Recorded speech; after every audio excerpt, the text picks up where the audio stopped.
Should we be concerned about the mustard oil in Indian food?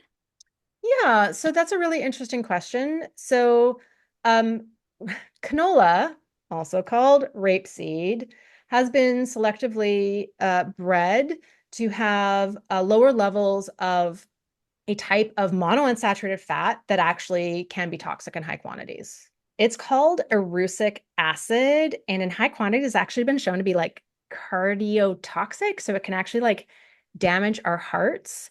So canola oil comes from breeds of the canola plant, the rapeseed plant, that have been like selectively bred to be really low in erucic acid. I think the FDA regulations is less than 2%. So very, very low levels of this fat. So we don't need to worry about it.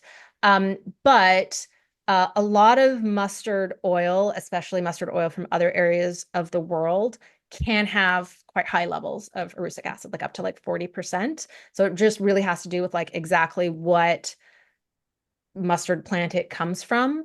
And depending on where you're buying it, you just might not know. So that doesn't necessarily mean avoid it. It just means, right, we're usually mustard oil is used in very small quantities for that like pungency for a pop of flavor. It's not typically like a base oil. It's not typically used in large quantities.